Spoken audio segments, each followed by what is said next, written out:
Okay, any questions before we get started?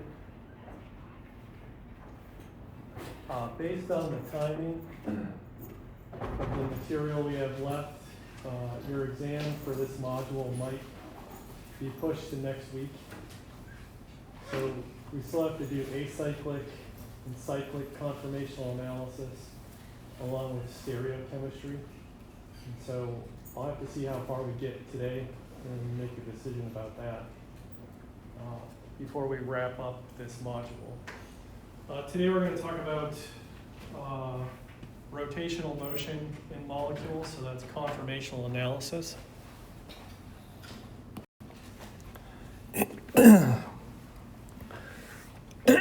So to put this in perspective, again, molecules are always moving in some way or another. We saw with IR spectroscopy that bonds behave as springs. So there's this constant movement of bonds, sort of in a spring motion. Now we're going to talk about another form of movement called rotation. So we're going to rotate around sigma bonds. And the study of this is conformational analysis. So to use that, to study that, we're going to use these models here. And I do believe you have a model kit for your lab section of this. This is just the bigger lecture version of it. But you'll probably want to make yourself familiar with that model kit, not only for conformational analysis, but also stereochemistry, which we'll cover in an upcoming lecture. So we saw the Newman projection in Module 2 when we were looking at dihedral angles. So the dihedral angle determined the magnitude of the coupling of neighboring hydrogens in proton NMR. So this area was recognized with a Nobel Prize in Chemistry in 1969 to Barton and Hassel for their contributions to the development of the concept of conformation and its application to chemistry. So as time evolved and people were studying molecules, they were seeing these results that really indicated sort of the way you think about a molecule matters. So when we're drawing these things on paper, it seems like it's a static image, but you always have to keep in mind there's movement. And so the learning tool to study this is the Newman projection. And so as we saw before, we're looking along an axis. So if we consider this molecule, we have 2 carbons. The yellows are hydrogen, and for now, the red and the blue are going to be hydrogen. But as we go up in carbon count, there'll be other things. We just have to imagine what they are. So right now, you're looking at it from one perspective. In the Newman projection, you're changing your perspective. You're not looking at sort of the length of the bond. You're looking now down an axis. So that axis is indicating 1 and 2 carbon atoms. So as we can see from reading from left to right, our front carbon is indicated by the intersection of those 3 bonds, which are indicated. So 1 to the top, 1 to the left, and 1 to the right. And then the 4th bond is going backwards, so you don't see it. Then in the middle there it says rear carbon. So the circle means that's the back carbon. And then sprouting off from that, you see a substituent to the top right, the top left, and then the bottom. And so what we're doing is just overlaying the front onto the rear, and that's called the Newman projection. So you're looking at 3 substituents on the front and 3 on the back.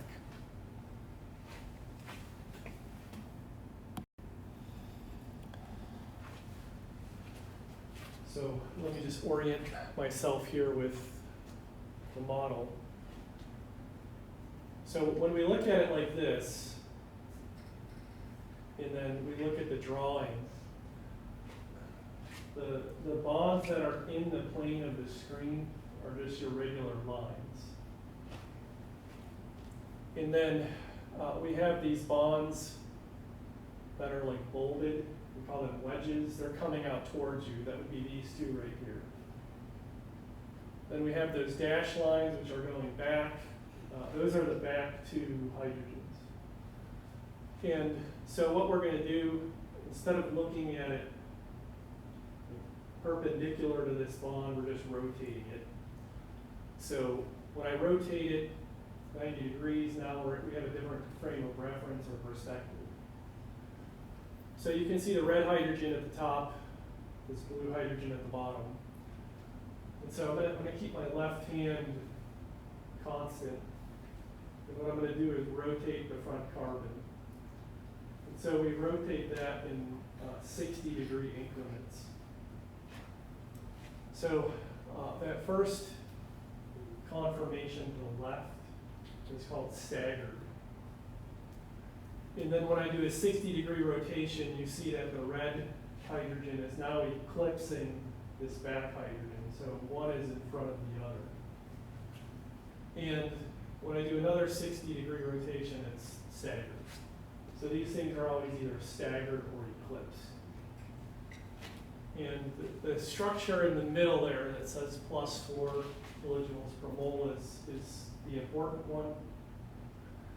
When I do that rotation, I can do it pretty freely with my hand, but you have to keep in mind that when you look at these toys or models, they're not the most accurate representation. Because the carbon atom takes up space, it's a big ball.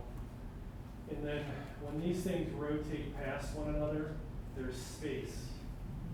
So what happens is, if you imagine these two hydrogens are close together, as it rotates, it repels, it pushes away from itself. And so that requires energy to do that. So as you rotate, you can count there's 1, 2, 3 eclipsing interactions. So that conformation is higher in energy than the staggered. So 4 times 3 is 12. So if we count this, the staggered is, say, a minimum energy of 0 relative to the eclipsed. The eclipsed is 12 kilojoules per mole higher in energy. And the point of this is, if you have bonds rotating, when we learn reactions, this may be the reactive interaction, reactive conformation, or this might be it. So as we learn these things, we'll determine what's higher in energy in terms of conformation, and then what is a reactive conformation. So conformational isomers are called conformers. So keep in mind, we're just talking about one compound, but as it does that rotation, those are now called conformers.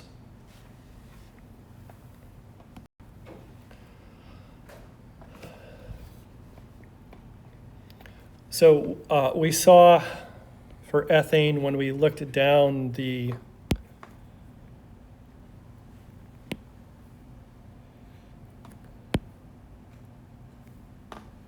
sorry, just a minute here, that the thickness of that red mark is very thin. Not sure how I fix that, but anyway. Basically, we have to use a table to determine what is the energy penalty for each interaction. And again, as we said,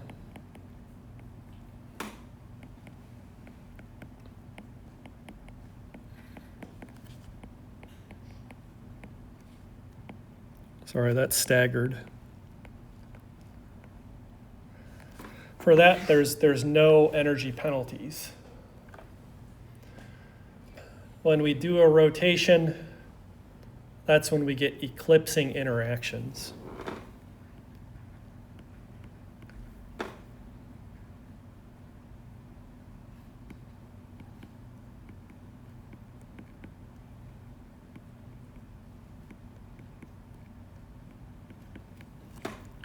And so we just go to the table and look at what are the substituents. So we have H and H. So that's +4. H and H, that's +4. And then H and H, that's +4. So the total energy of that eclipsed conformer is 12 kilojoules per mole.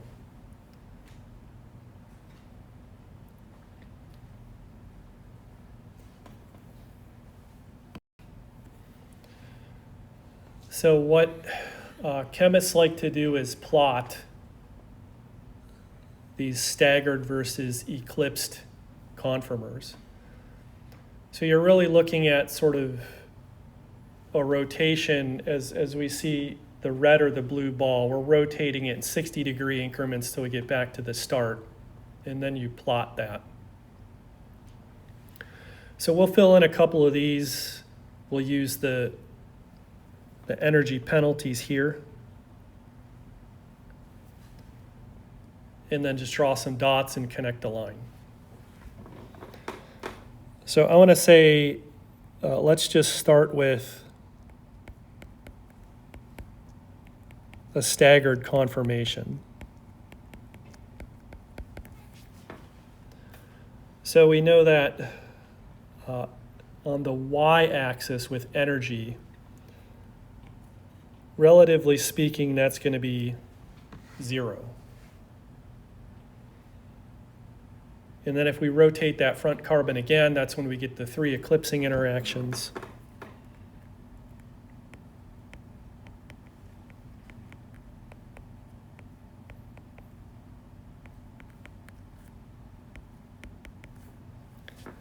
So we said 3 times 4, that was 12.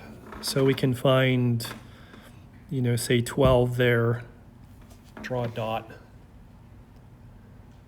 And then we're going to rotate another 60 degrees, and that's going to get us to another staggered conformation.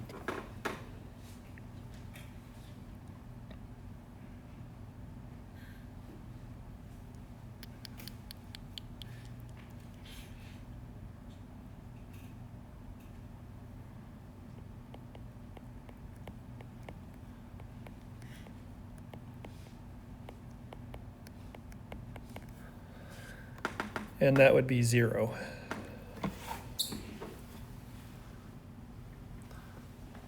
And then we connect that with a smooth curve.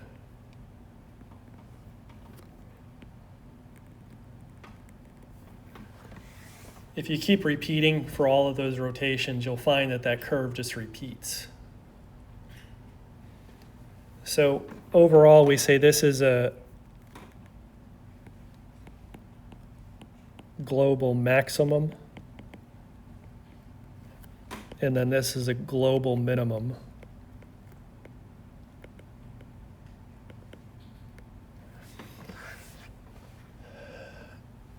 The reason that the dots connect with one another is it's not here and then there immediately.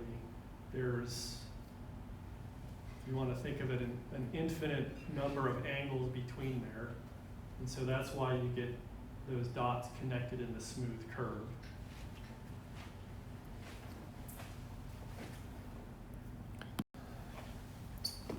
So that's what it would look like if you just repeated the pattern.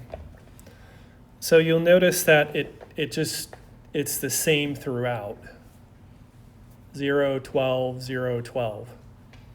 That's not the case for every molecule, because as you change out that red or that blue ball for other substituents, you're going to get different eclipsing interactions.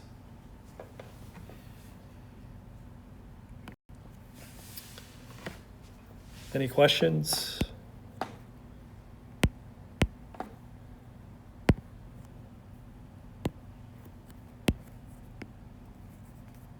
Try to mess with this pen width here.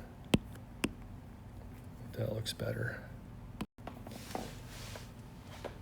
So we've looked along ethane.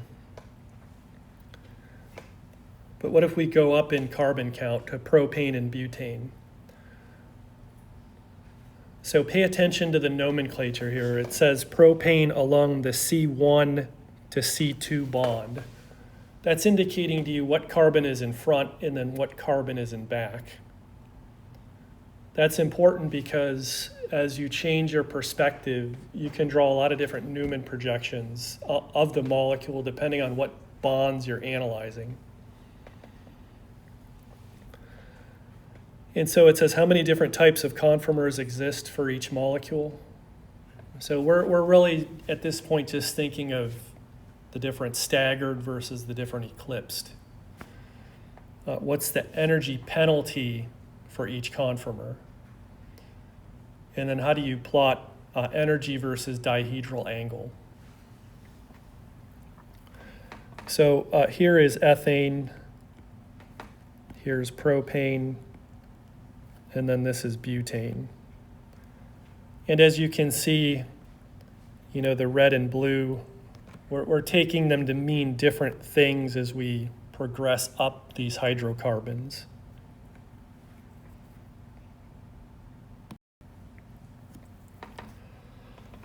So now let's look at propane. And we're going to imagine that the red is a hydrogen, and then the blue is a methyl group, CH3.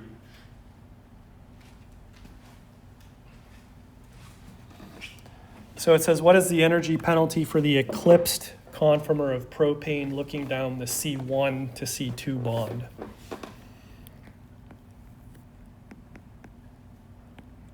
So there's propane. We've numbered it. We're going to put our eyeball looking down C1 to C2. So the first thing I just want to do is draw a staggered conformer.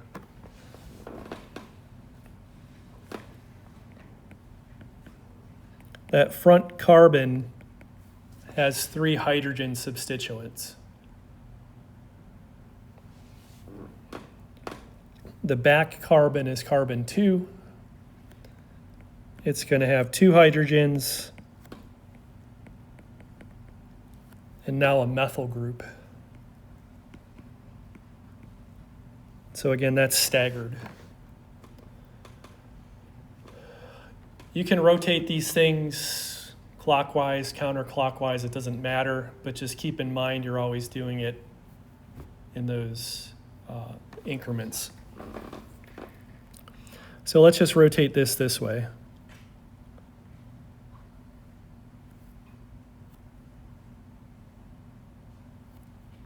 So I'm going to keep I'll keep the front constant.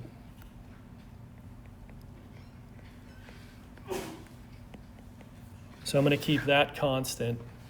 Here's the back carbon. Now that methyl group is going to eclipse there. And then you have 2 hydrogen eclipsing. So we have 3 eclipsing interactions.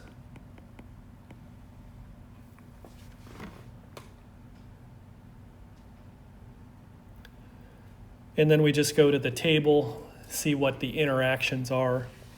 So this right here is HH. So that's going to be plus 4 kilojoules per mole. HH is plus 4. And now we have this new one, H-methyl, that's plus 6.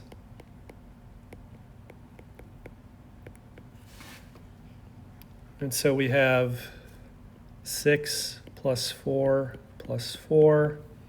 That's going to get us 14 kilojoules per mole. So that's answer B.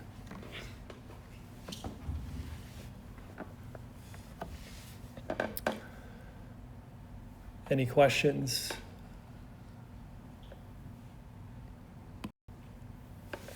And so there's a plot of that. You see that this one looks like ethane in that it's just up and down, 0 to 14.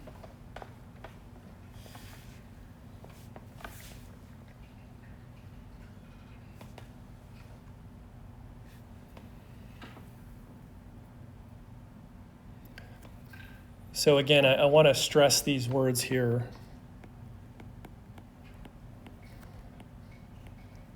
So global max, global min. So global maximum is the highest energy on the curve, the global minimum is the lowest. And as we'll see coming up, if you're not at the global scale, you're at the local scale. You can have local maximum and local minimum, as well as your global max and min.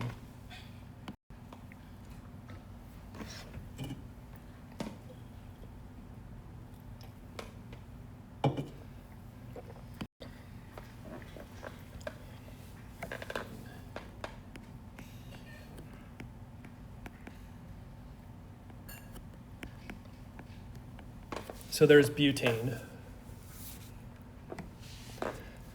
And now it wants us to look from C2 to C3. So keep in mind what we draw now is going to be very different from looking from 1 to 2 or 4 to 3. So our eyeball is right here. And we're looking down that bond.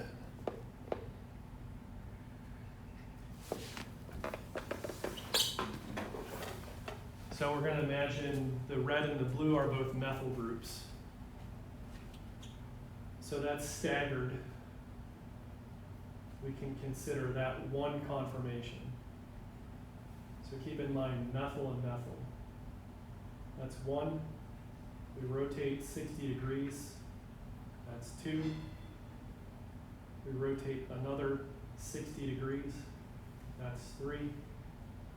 Another 60. That's 4. So there's 4 total conformations. Because once you rotate past this again, that is the same as that. So now we have 4 points that we can plot on our graph. And so of the 4, 2 are global and 2 are local.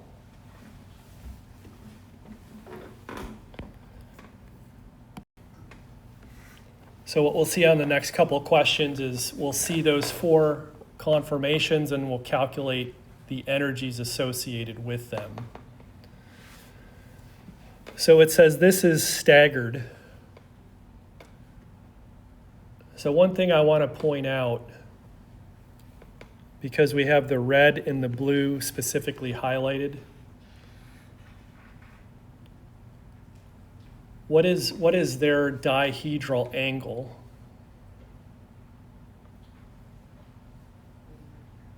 What? 180. So remember, a dihedral angle is the intersection of 2 planes, the relationship of methyl to methyl. That's 180 degrees. When we're talking about 2 specific substituents, say methyl and methyl, if they're 180, we call that the anti-conformation.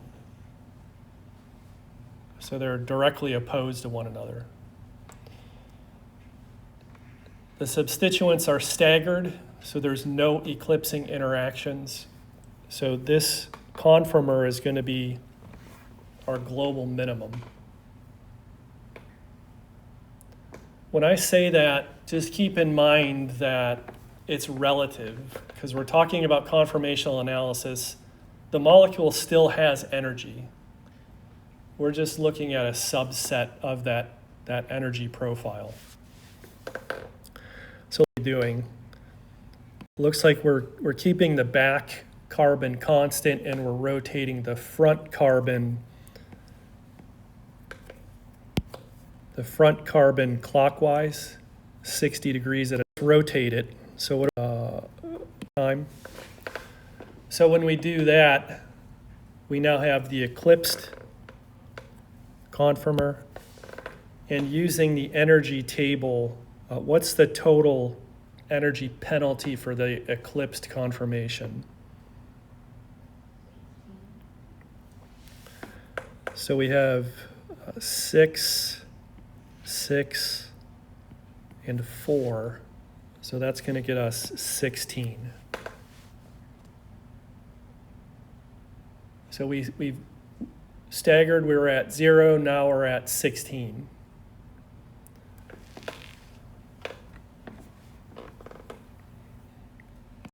We do another rotation.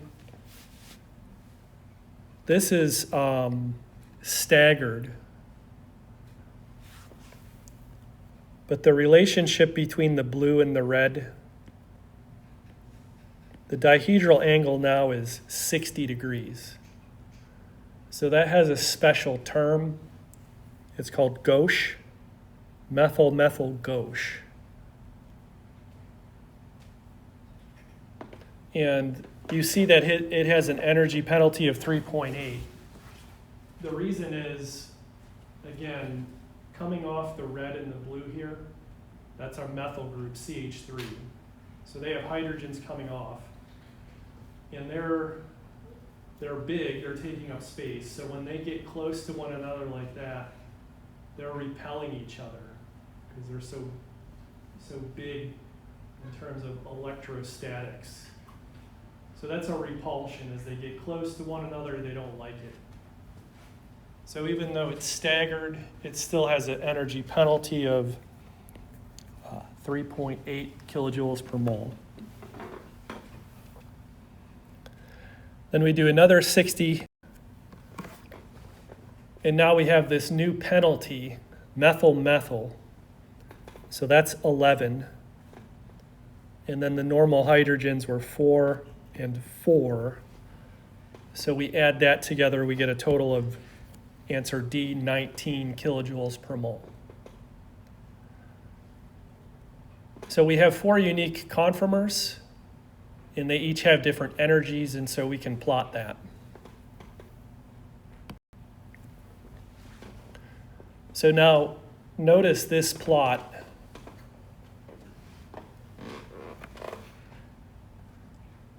You have a global maximum of 19, and then a global minimum of 0.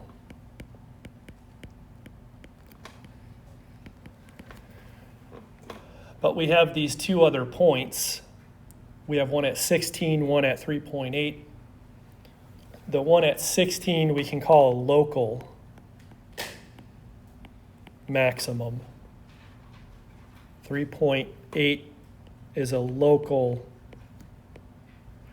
minimum. So as I'm holding this molecule static, this is like a picture in time. But really it's rotating, so it's always in motion. The plot that you see here, if you imagine like a hillside or a mountain range, and you take a profile slice of that, it would look something like that. So these plots, even though we're looking at it in 2 dimension, in reality, these are 3-dimensional plots. So at the top of that 19, imagine that's a 3-dimensional hill. And the energy, or the molecule as a ball, if it goes up that hill, instead of in 2 dimensions, just on X and Y, it can go forward or backwards. So really, these plots are a little bit more complicated in reality. But for the purposes of this class, we're just looking at a slice of the energy profile.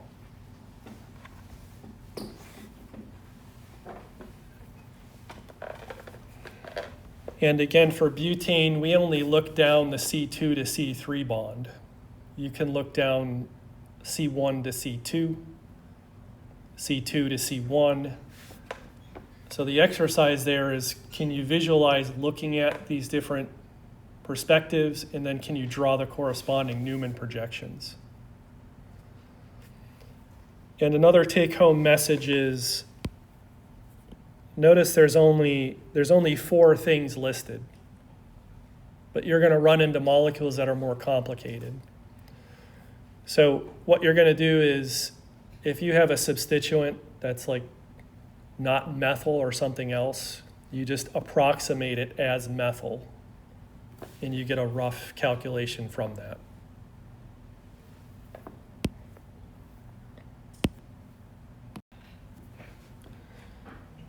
So what you can do at home to practice this, there's 3 molecules listed. So that's 2-methylpropane, and it wants you to look from 1 to 2.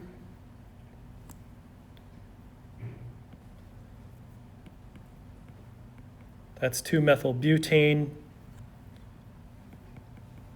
along 2 to 3.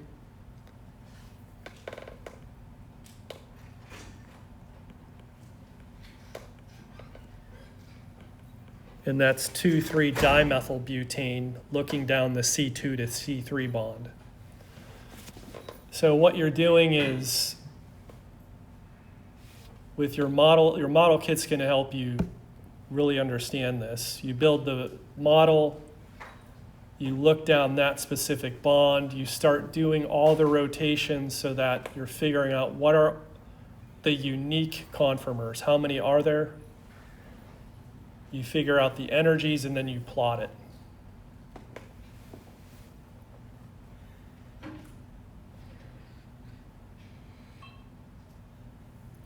So it says the bigger picture of this exercise is that acyclic molecules have preferred conformations. So in general, a staggered conformation is usually preferred because it's lower energy. When you get into the eclipsing, that's higher energy. So one thing, when we plotted the angle versus the energy that we did not talk about is, what population, what percentage of each conformer exists at any temperature. So you would think that the staggered, there would be more of that than the eclipsed. But we haven't quantified any of that yet. That gets a little bit more complicated. But really what we're thinking of is, of the conformers, ultimately which one of them is going to be the most reactive.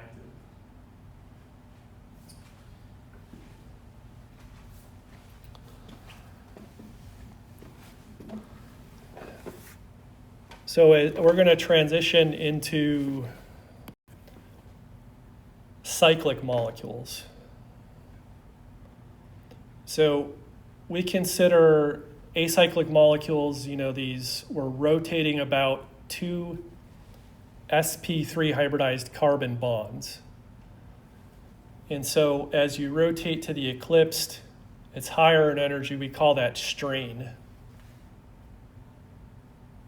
So something that's higher in energy is always more strained. What about when we have ring systems, so cyclic conformational analysis? So to understand this, we have to compare it back to acyclic systems to calibrate ourselves.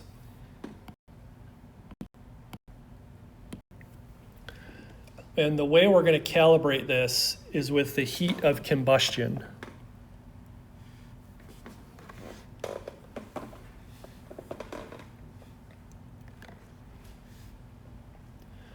So as I said, in an acyclic system, we're dealing with sp3 hybridized carbon. The normal bond angle is 109.5. But we know that we can have different size rings, so starting with a 3-membered ring and then moving up. So this table is going to help us calibrate something called ring strain. And that's measured experimentally, again, using the heat of combustion. So this right here is your cycloalkane.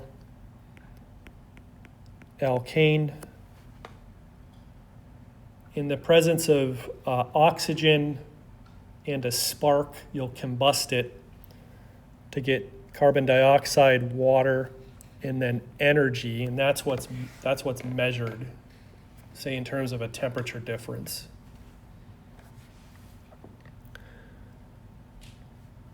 So in the first column it says ring size,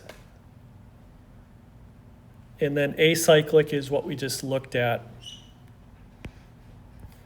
So for an acyclic molecule, say a linear hydrocarbon,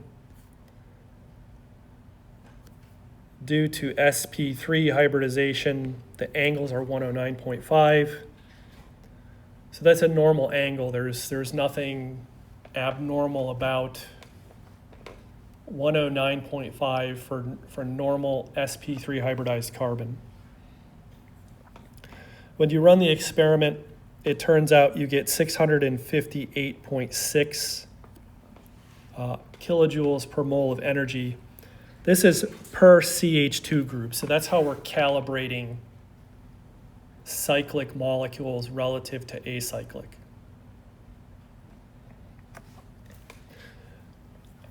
In a three-membered ring, so for example, cyclopropane, so that's like a triangle, right? You have 3 carbon atoms. So within that, you have pretty severe compression of the normal sp3 hybridized bond angle, right?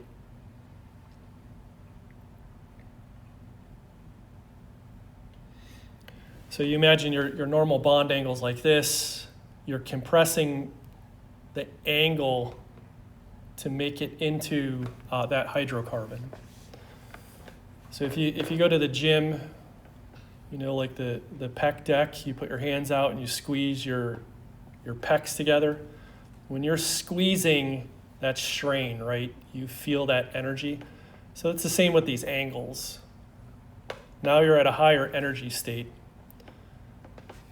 So relative to a normal 3-carbon hydrocarbon like propane, there's strain involved because of that compression. So the internal angles of a triangle have to equal 180. So in cyclopropane, you have 3 60-degree angles. So 60 plus 60 is 180. Notice that's quite a bit far away from what it should be, 109.5. So you're compressing that normal angle by negative 49.5 degrees. You're putting strain into it. When you take cyclopropane and combust it, it releases 2,091 kilojoules per mole of energy.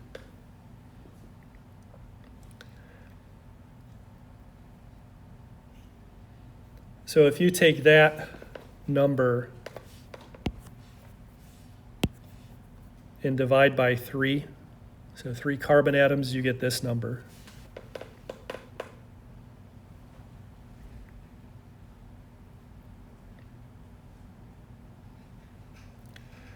And then, not the next column, but the column after this, 38.5,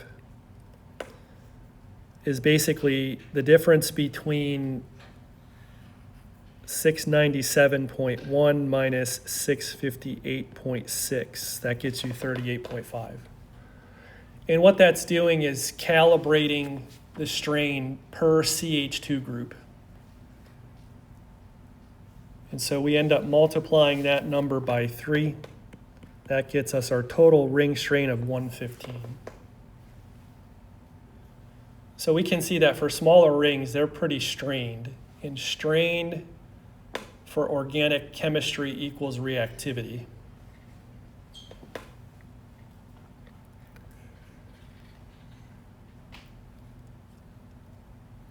Any questions on that analysis? So you multiply the 38.5 by what to equal 115? 3. 3. It's the number of carbon atoms. So sorry, times 3. When we go up to cyclobutane, so now we have a square. And so those are all right angles, 90 degrees. You see that the compression, 109.5 minus 90. So you're not compressing the angle as much as cyclopropane, but you're still doing it. Combusting cyclopropane gives out 2,744 kilojoules per mole.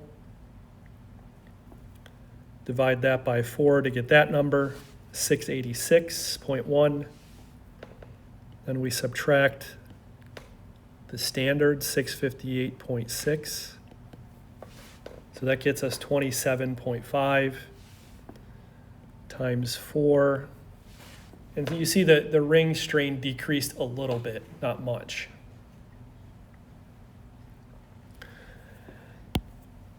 You can run through the same logic for cyclopentane. And now it's only down to a ring strain of plus 27 versus pentane.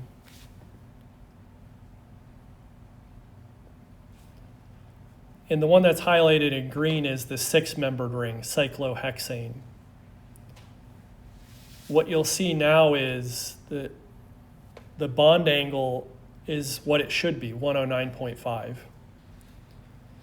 So after you go through the math, what you find out is cyclohexane essentially has no ring strain.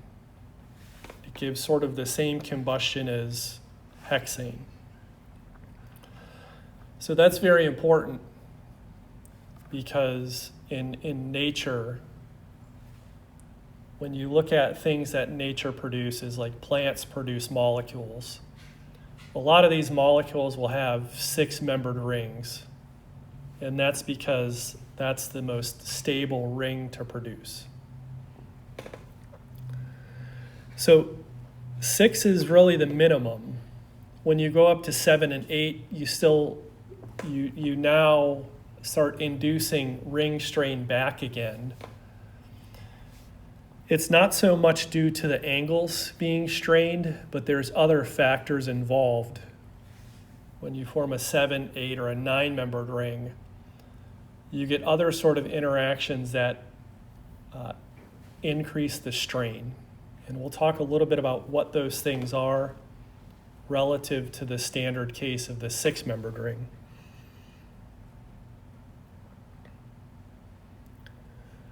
So our take-home message here is that a 6-membered ring is the most stable, and so that's why we're going to put the most energy into studying it.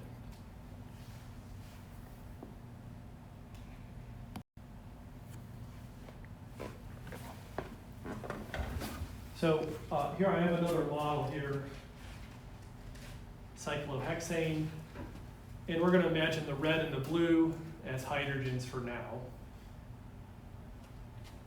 So cyclohexane is C6H12, and the 1 degree of unsaturation is in the ring itself.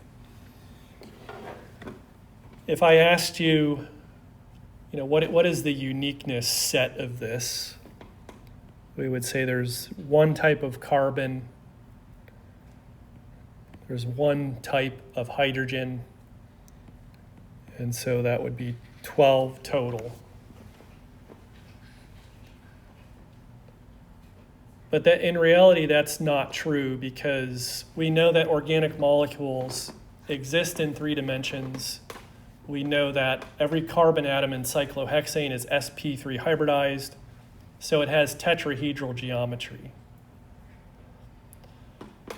And the reason why Barton and Hassel won a Nobel Prize is that they really formalized the way of thinking of these things in 3D. And as you see from those drawings, it's parentheses P, and then over here it's parentheses E. The P means polar, and the E means equatorial. So when you just draw a cyclohexane flat, you think, well, all those hydrogens are equivalent. But now when you look at this molecule as I'm holding it, what do you notice about the red and the blue hydrogens?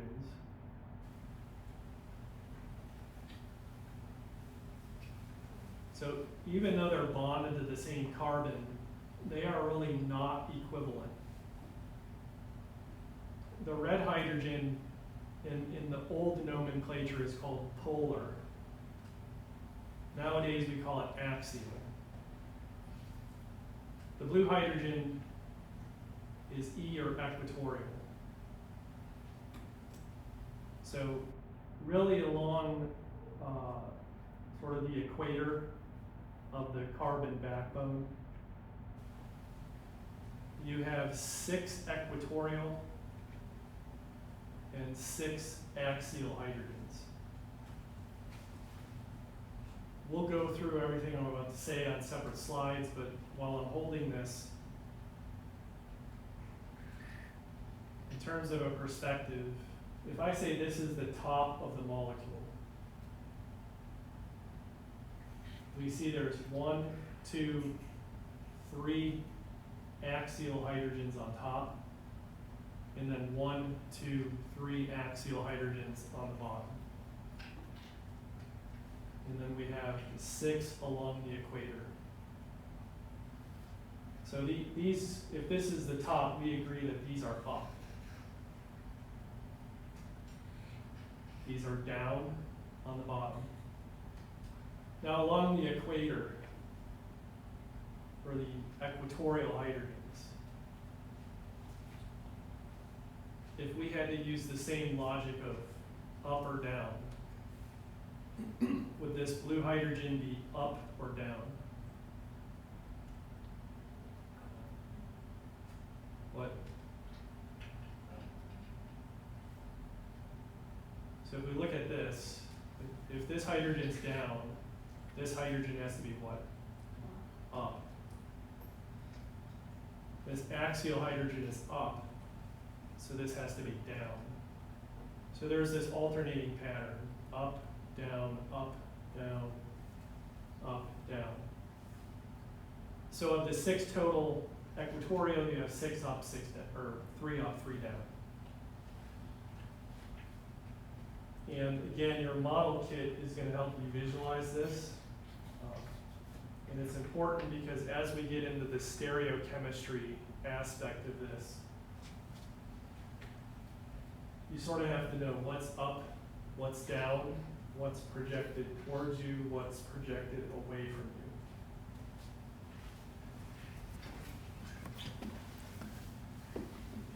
you.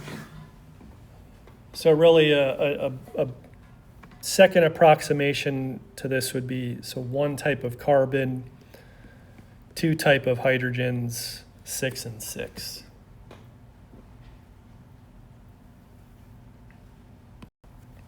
So why is this important? Why is the 6-membered ring important? Shown on this slide is cholesterol. So we've all heard of cholesterol. That's the chemical structure. So this is sort of flat. And this is 3D in a sense. So you can see in cholesterol, which is a steroid. So cholesterol is a steroid. If you go on to take biochemistry or cellular and molecular biology, steroids fall within a class of molecules called lipids. There's many different types of lipids. So there's cholesterol in food, and doctors tell you don't eat food that's high in cholesterol, but it's actually made in your body as well. And so in your body, it's made over 37 unique chemical steps. So it's found as a component in cell membranes, and it's also the starting material for other hormones such as bile acid and vitamin D. A hormone is a small molecule that triggers a biochemical process to start, to continue, or to stop. So you can see the name here, right? We learned IUPAC names. That's a pretty long name, right? So it's just called cholesterol.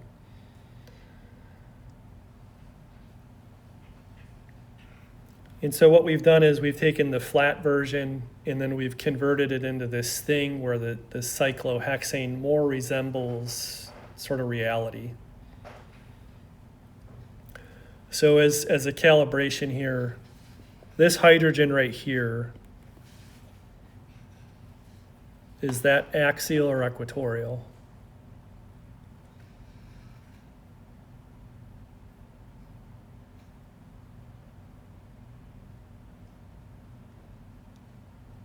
So that's axial.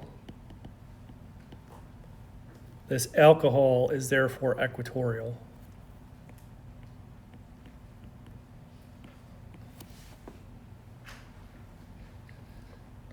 So you can do that sort of thing for each substituent coming off the ring.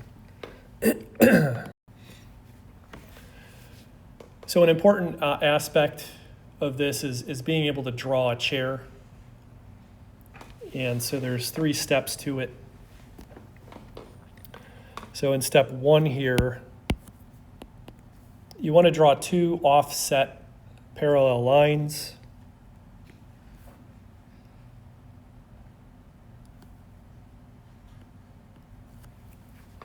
Then in step 2, you're drawing, again, offset parallel lines connected to them.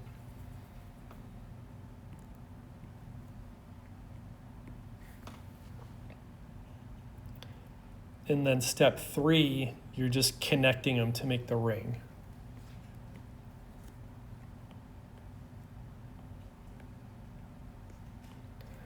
So I'll highlight in different colors the parallel lines. So those are parallel.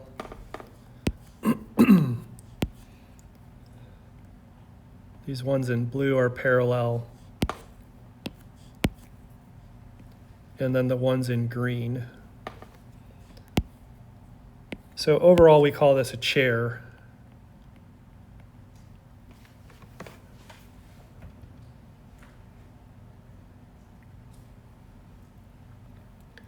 So we drew the chair one way, and then as you see, you can draw it the other way.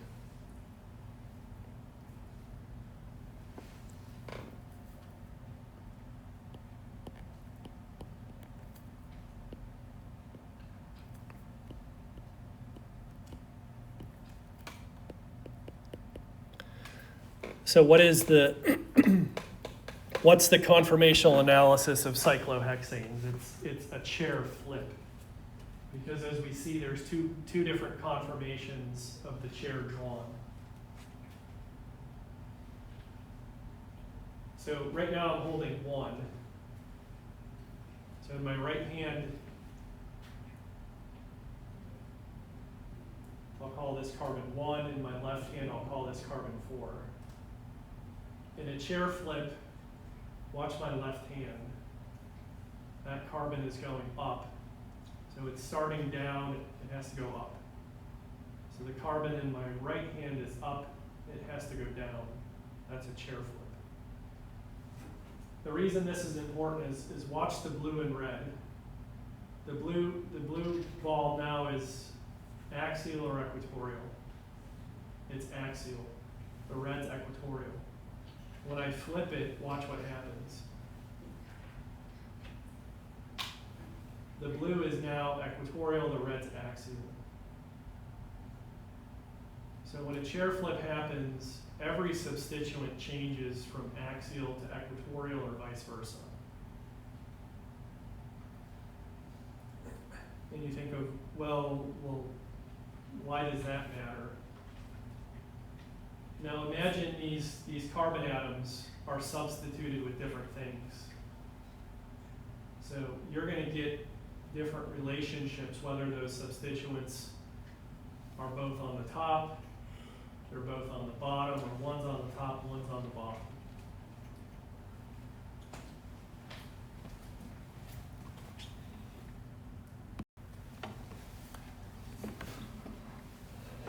So as I talked about perspective, again, we said there's C6H12.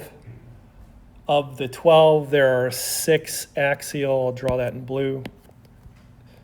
So 6 axial and then 6 equatorial.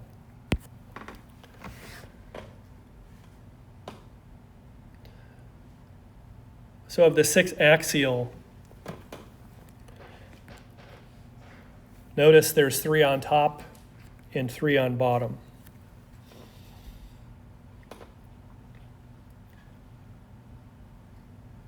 And then what I'm further going to do, because that's kind of easy, you're just slicing the molecule in half at the equator. You're saying there's a top and a bottom side. For the equatorial, I'm going to slice this way, so through the ring like that. Then I'm going to say there's a right side and a left side. So you have 3 equatorial to the left. So 3, 3, 3 to the left, 3 to the right.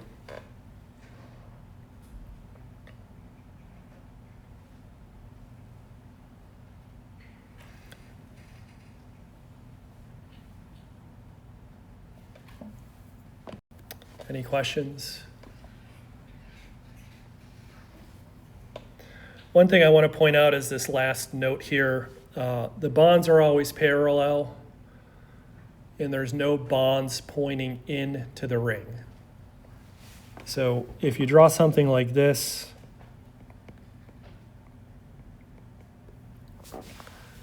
where a bond is in the ring, that'd be like taking your elbow and bending it the wrong way. It's just abnormal.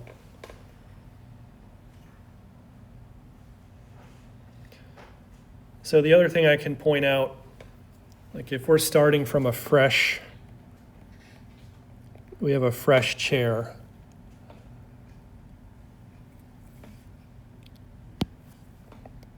See these carbons I'm going to highlight here, here, and here, how they're up. There, and there, they're up. Their axial hydrogens have to point up. So up, up, and up. The carbons that are down, their axial hydrogens have to point down.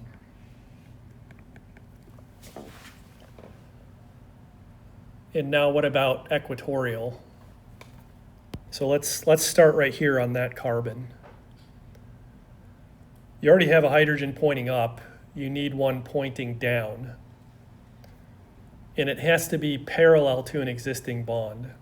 So see this bond right here? We're going to draw sort of like a Z or an N. So we down, up, and then back this way. So that bond is parallel to a ring bond. So that hydrogen points to the right side of the molecule and it's down. If we go clockwise over to this carbon here, you have an existing bond that's down, so the equatorial has to point up.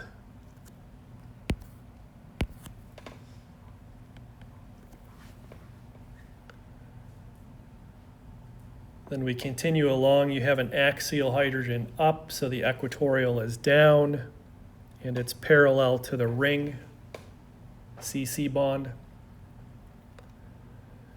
Then we just go completely around now to the left side.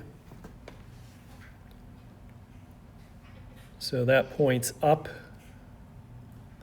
The next hydrogen points down, and the last one points up.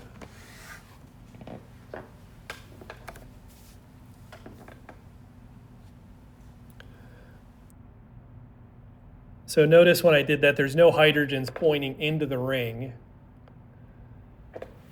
There's 3 pointing to to the right, 3 pointing to the left when you sort of bisect it down the middle like that.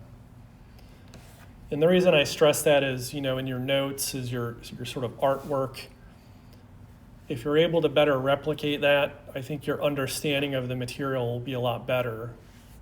That you're mimicking the bond angles for sp3 hybridized carbon.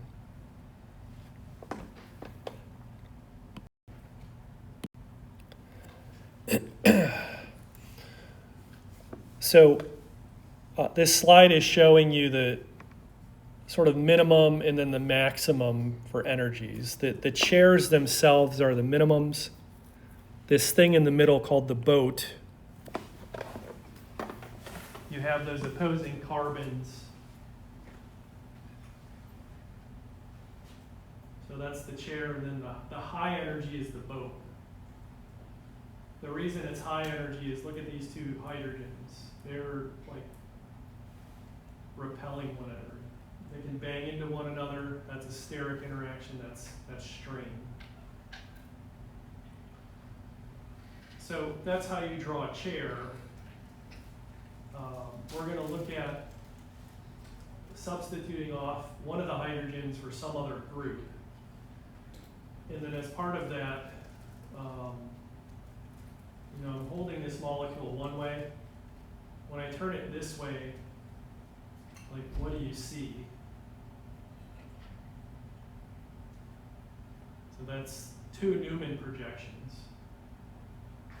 So for any chair molecule, you should be able to draw the sort of double-barrel Newman projection. That's going to help you determine if things are axial or equatorial.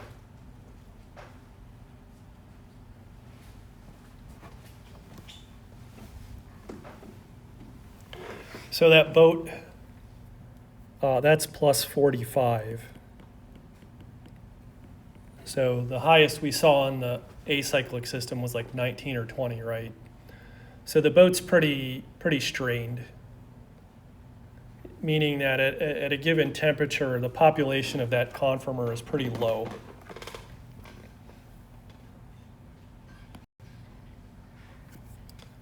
Questions?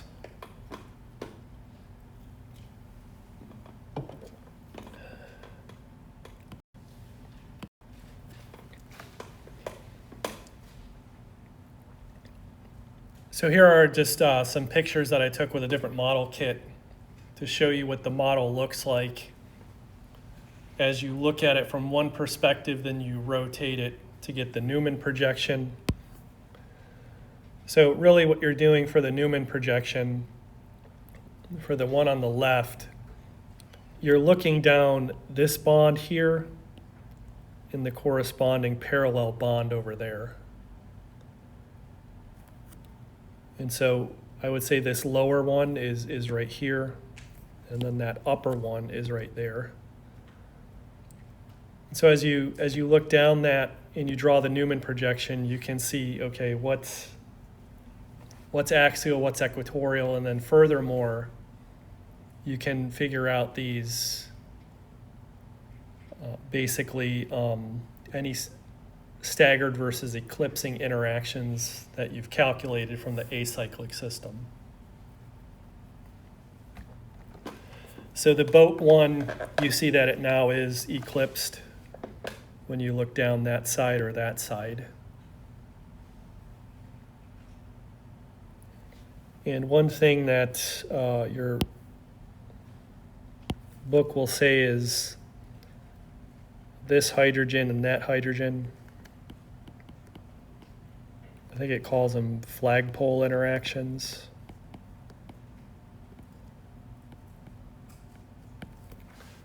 So again, that leads to quite a bit of strain as well. Not only the eclipsing strain of the HH eclipsing, but now you have those two groups hitting into one another, and that's what raises the energy.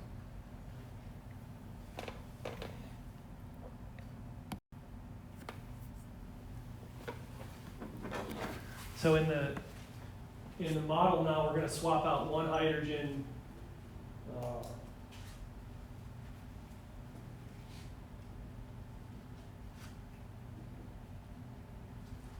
So we've swapped out a hydrogen. We're going to call the red ball a methyl group, so CH3.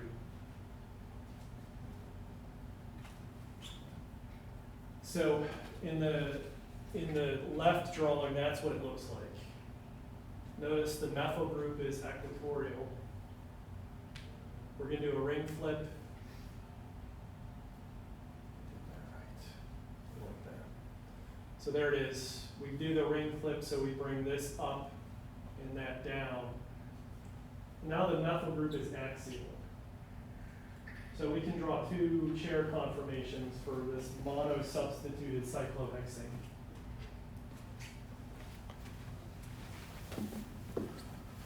So we have equatorial, and now we have axial. And the question is, which one's more stable and why? So keep in mind, even though on this slide, we're looking at a methyl group, that can be any functional group that we've learned so far.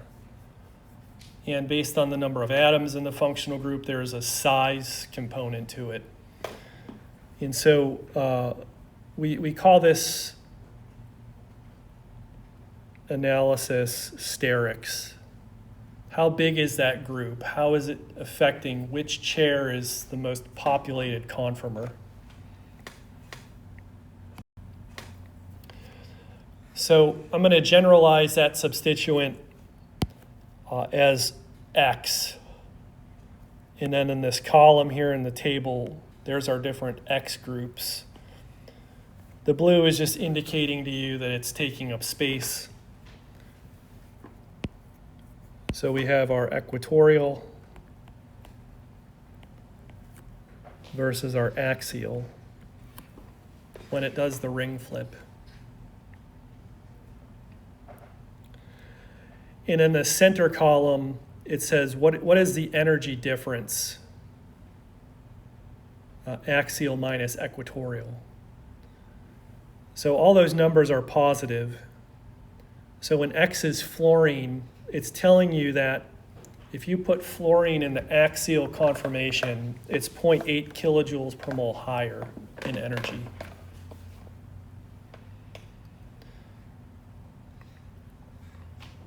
So I'm going to draw this line right here where we're considering X as a methyl group. And you can see that in the top Newman projection, we're looking down the X substituent into the ring. So we have a carbon, hydrogen, hydrogen, and hydrogen. And in the trend in the table, we're going to substitute each hydrogen atom of that methyl group for another methyl group. So now we have H, H, and now CH3.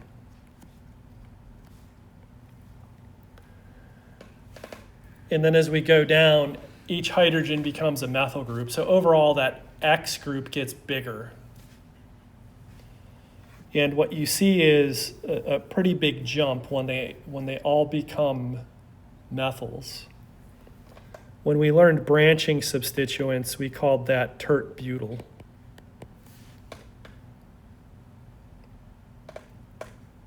So really the tert-butyl group, because it has this CH3 group here pointing into the ring, that's really high in energy.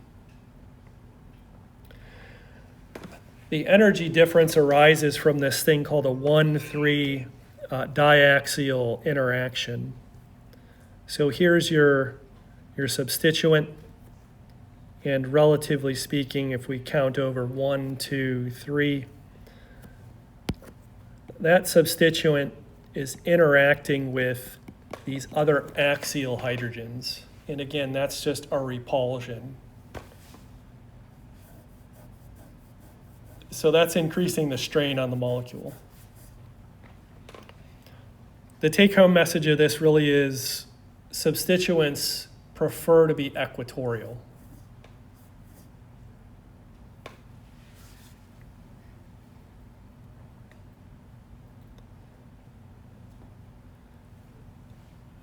Questions?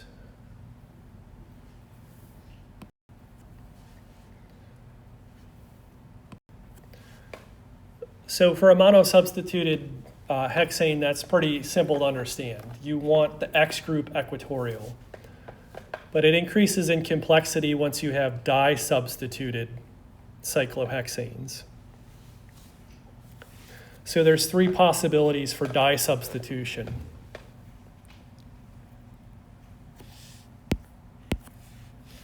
You can have a 1-2 relationship.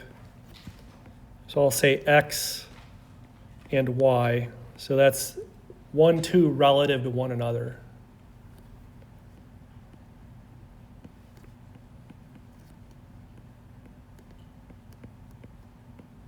You can have 1-3 or 1-4.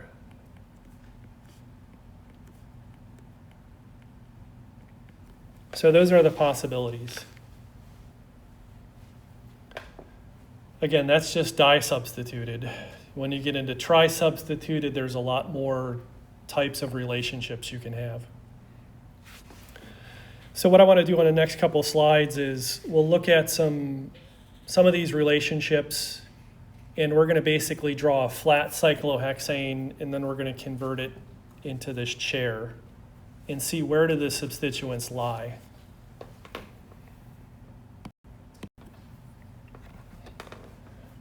So the molecule in question is 1,2-dimethyl cyclohexane. So the relationship between the two methyl groups, they're right next door to each other. But then I have these other words in front, cis and trans. Cis means same, trans means different or opposite. So what is cis 1,2-dimethyl cyclohexane? So I want to draw it flat. Cis means same. And remember, we have up, down for axial and equatorial. So I want to show this methyl group projected out towards you. And if it's cis, the second one also has to be projected out towards you.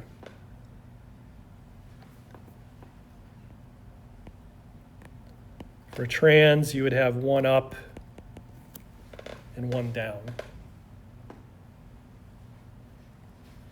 Now the question is, how do we convert that into a chair? So let's draw a chair. And let me number this.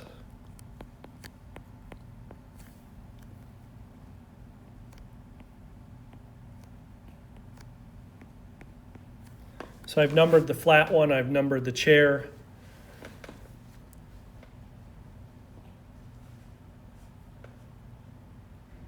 In the chair form, see where I have carbon 1 numbered? I need to draw the methyl group up. So would that methyl group be equatorial or axial? It's going to be equatorial.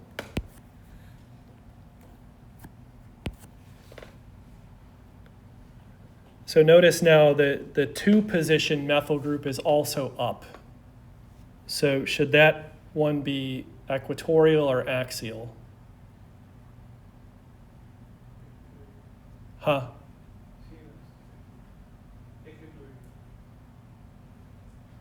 It's got to be axial. So we're going around that ring in a counterclockwise with the numbering. Because it's on the same side, it also has to be up. And that bond as up is axial.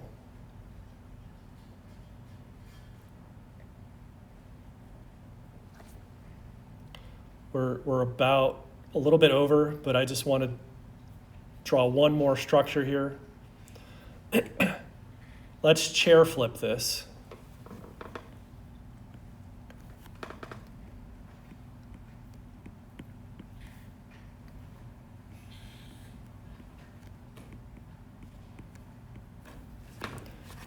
So because carbon 1 methyl group is up on the left, it has to be down on the right. So it's going to go, I think I numbered this wrong.